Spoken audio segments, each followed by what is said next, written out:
Nice and tight and straight lines. Hold it up, come on, that lazy arm down there, hold it up.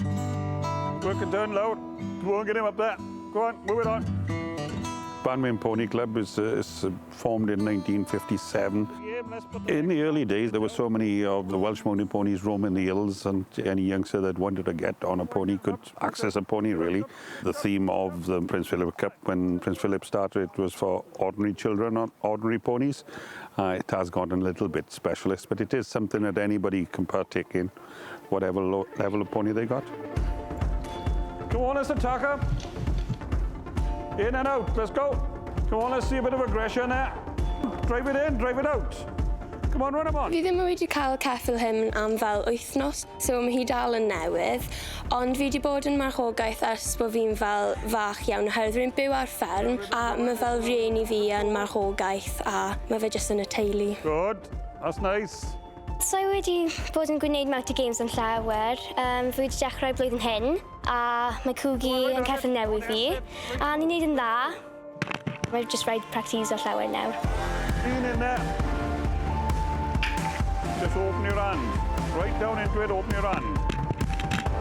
You've got two different types of competition. You've got the Pony Club, which is for under 15s, and then you've got the Mountain Games Association of Great Britain, which is for older riders. On that turn.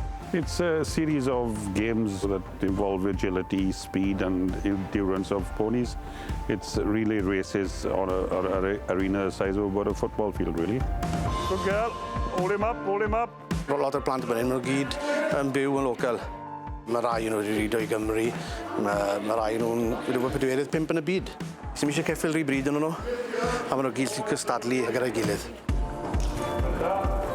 Go on up again. That's it, good girl. I'm getting going. You go that way, no problem. Go on, push him on.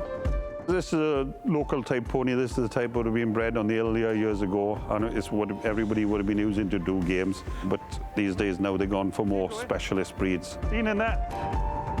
Right, now move him up to the top then. Enw fy ceffyl yw Lucy. Mae hi'n mor special I fi. Mae hi'n neud popeth I fi a mae hi'n saff. Rhaid I ti fod yn eitha ffit, oherwydd ti'n neidio mlaen a bant o'r ceffyl, a mae rhaid I ti mynd lawr I cyffwrdd pethau, a mae rhaid I ti troi y ceffyl, a rhaid I ti bod yn eitha ffit, a mae yn gyflym iawn. Come on, run it out. Next pair. Rwy'n gallu cwrdd â ffrindiau newydd a neud e, a rwy'n gallu fel mae'r lot o gyda ffrindiau I fi. Up. Good girl, well done. Un o'r ffennes I Alan a pob un arall yn Banwen. Maen nhw wedi dod I lot o amser mewn gwrs ymlaen a maen nhw wedi bod I hoes of the year show un o ddau gwaith. Fi'n gobeithio, bach o lwc mewn blwyddyn I ddoi arall, bydd rai o'r plant yn mynd hefyd. Driolyn gorau, efe, yn gobeithio. Good.